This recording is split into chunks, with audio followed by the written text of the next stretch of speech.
ये क्या? Adiala?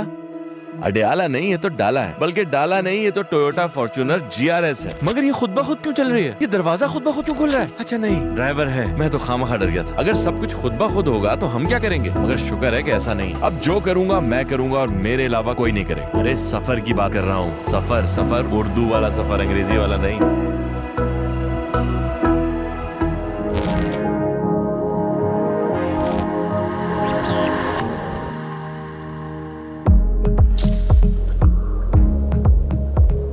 Presents let's explore with Yasir Hussain में मैं हूँ यासिर हुसैन। पिछले चैप्टर में हम आपको लेके गए थे सिंध, जहाँ पे हमने आपको बहुत मज़ा करवाया था, नए नए लोगों से मिलाया था, वहाँ का कल्चर दिखाया था, म्यूज़िक सुनवाया था, शायरी सुनाई थी और बहुत ही हसीन वहाँ का जो एक तारीख़ है वो दिखाई थी। तो चैप्टर 2 में हम आपको KPK लेके जाएंगे, वहाँ के लोगों से मिलवाएंगे, खाने खिलाएंगे, म्यूज़िक सुनाएंगे और कल्चर दिखाएंगे। एक फिलोसोफर ने कहा है कि दुनिया एक किताब है और अगर आप सफ़र नहीं करते तो आपने किताब का सिर्फ एक ही पेज पढ़ा है। मैं तो वो इंसान नहीं बनना चाहता जिसने किताब का सिर्फ एक पेज पढ़ा हो। मैं तो चाहता हूँ मैं पूरी किताब पढूं और कई किताबें पढूं और साथ साथ आपको भी पढ़ाऊँ। तो इस सफ़र में इस पेज पे हमारा साथी है ये टोयोटा फॉर्च्यूनर GR। पेशावर, सवार, हैदराबाद और DI खान, रास्ते 4 और 1 जवान। लेकिन क्योंकि मैं हूँ जोरावर तो मैंने चुना पेशावर। आप सुन के हैरान होंगे कि इस वक्त हम दरिया सिंध पे से गुजर रहे हैं, जबकि हमारे पहला चैप्टर सिंध के बारे में था और दूसरा चैप्टर KPK के बारे में। हम इस्लामाबाद से पेशावर जा रहे हैं तो दरिया सिंध कहाँ से आ गया? भाई दरिया सिंध शुरू होता है तिब्बत से और पूरे पाकिस्तान से गुजरता हुआ वो जाके गिरता है बहरा अरब में। इस वक्त हम समझ लें कि दरिया सिंध के स्टार्टिंग पॉइंट पे है।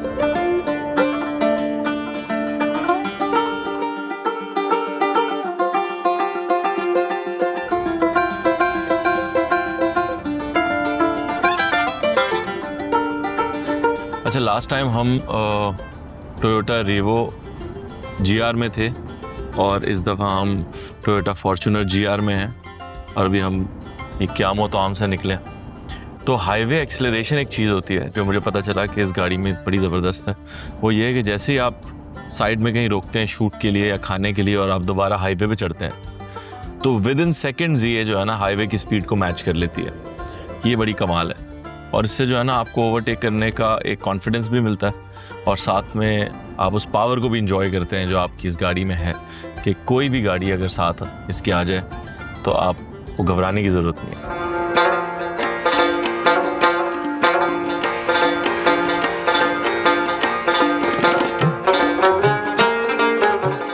नमक मंडी भी इधर ही है, नमक मंडी भी और अपना किस्सा खानी बाजार सब भी इधर ही है।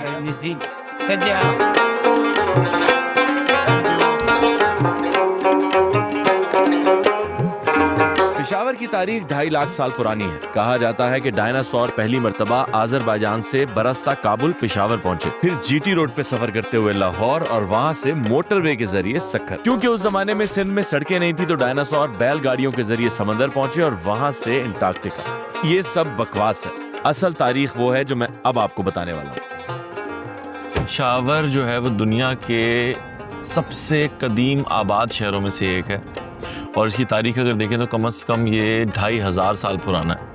ये मेरे साथ जो आप किला देख रहे हैं, ये किला इस बात का सबूत है कि कितना पुराना है। किले जो हैं बाद में ये मुग़ल सल्तनत ने बनवाए थे, लेकिन ये शुरू में बहुत सारे मुख्तलिफ रूलर जो हैं वो इस पर रूल करते रहे हैं पेशावर के ऊपर और एक ज़माने में ये बुद्धमत और गंधारा तहज़ीब का जो है ये मरकज़ रहा है। लेकिन फिर जब 10वीं सदी में गज़नवी यहाँ आए तो गज़नवी ने फिर इसमें पेशावर में इस्लाम राइज किया और उसके बाद जब मुग़ल आए तो मुग़लों ने फिर यहाँ पे ये किले बनवाए, बहुत सारे बागात बनवाए और बहुत इमारतें बनवाई और बड़ा इसको मॉडर्न एक शहर बनाया और इसका नाम फिर रखा इन्होंने पेशावर।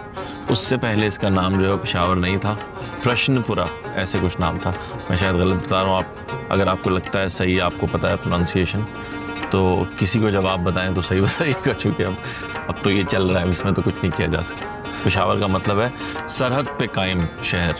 भाई हम इस वक्त पहुंचने वाले हैं किस्सा खानी बाज़ार, बिल्कुल मेरे सामने काबुल गेट है और हम अब इस गेट से अंदर आ रहे हैं जिस रास्ते पे एक ज़माने में दुनिया भर के ताजिर आया करते थे और आज भी तिजारत का सिलसिला इधर जारी है। अगर आसपास देखें आप लोग तो बड़ा सेट सीन है, मछली वाला, ताहिर पहलवान। फिर मैं उतरा गाड़ी से और उड़ा ड्रोन, कंधे पे डाला बैग, ठेले को किया सलाम। सूरज ने कहा ऐसे कैसे, फिर अंकल से ली अंगूठी, किया छिछोरापन, फिर ऐसे चला जैसे पूरा बाजार खरीद लूंगा। अंकल ने मुझे कबीले का सरदार बनाने की कोशिश की, लेकिन मैंने मना कर दी। घड़ियां मैंने ऐसे देखी कि वक्त रुक गया। फिर एक पुराने जमाने का प्रेशर कुकर और ये फालसे जैसी चीज।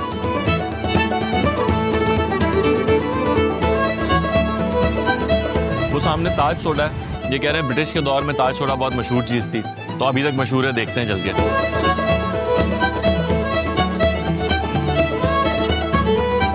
1902 में किस्सा खानी बाजार ऐसा लगता था। ये काबुल गेट जो है ये मुगल दौर में ये सिल्क रूट का हिस्सा था। जितनी भी दुनिया में तिजारत होती थी इस हिस्से में, वो यहीं से गुजर के आते थे। तो जितने ताजिर होते थे वो खाने के लिए या रिहाइश के लिए यहीं आते थे। यहाँ पे उस वक्त के रेस्टोरेंट्स या सराय होते थे जहाँ वो ठहरते थे।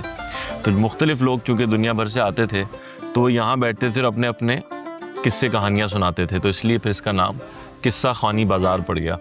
और फिर यहीं से प्रोफेशनल स्टोरी टेलिंग की भी एक सिलसिला शुरू हुआ। ये किस्सा खानी बाज़ार का सबसे पुराना कावा खाना है जो कि 300 साल पुराना है। और 300 साल पुराने इस कावा खाने में आप देख सकते हैं वही पुरानी दीवारें, सारा कुछ। पहले यहाँ लोग घोड़ों पे आया करते थे अफ़गानिस्तान से और दूर दराज इलाकों से, नीचे घोड़े बांधते थे, ऊपर आके कावा पीते थे। लेकिन हम अभी आए अपनी टोयोटा फॉर्च्यूनर GR में।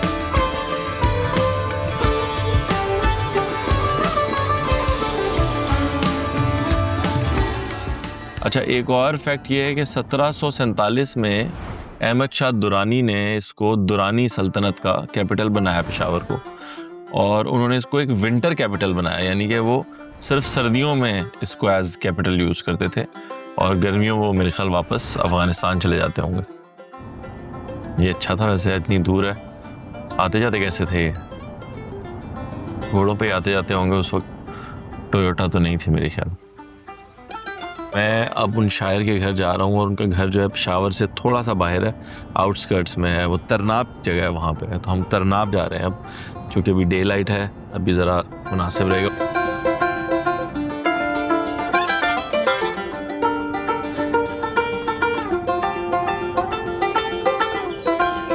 महक बेखबर दामने गुल मिज़र और बहुत से सितारे, धड़क रंग पत्ते परिंदों के पर और बहुत से सितारे।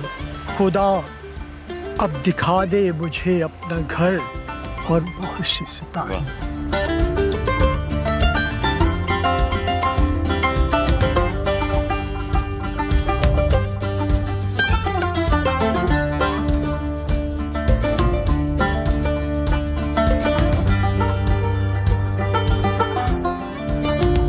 वही गली है, वही घर है और वही आलम, मगर कहाँ है वो साहिल कोई सदा दे दे। सैयद शौक जाफरी साहब हमारे साथ मौजूद। अस्सलाम वालेकुम सर। वालेकुम अस्सलाम। करम है, आपकी दुआएं, आपके आने का बहुत बहुत शुक्रिया। चश्मे माँ रोशन, दिले माशाद, और आपका आना हमारे लिए आए से सद इफ्तिखार है। सैयद शौक जाफरी साहब की एक मज़े की बात मैं आपको बताऊं कि ये किताब जो इस वक्त मेरे हाथ में है, ये पाकिस्तान की पहली ऐसी किताब है जिस पूरी किताब में कोई नुक्ता नहीं है।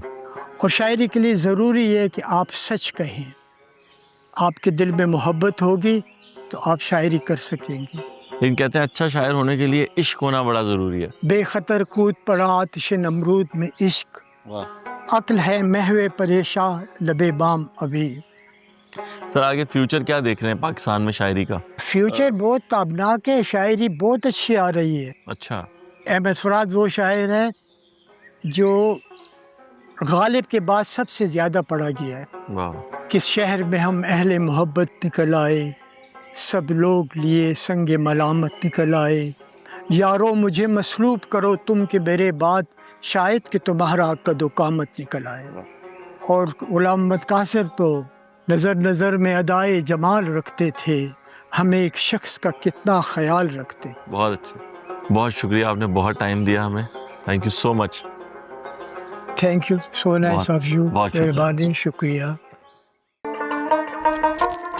करूँगा क्या जो मोहब्बत में हो गया नाकाम, मुझे तो और कोई काम भी नहीं आता।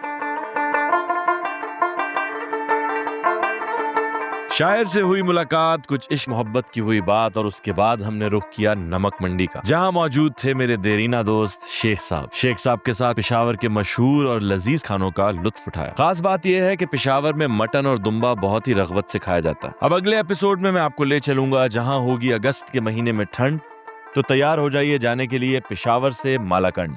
और इसी मुहावरे के साथ इस एपिसोड का इख्तिताम करते हैं। खुदा रखे पेशावर को, पेशावर फिर पेशावर है।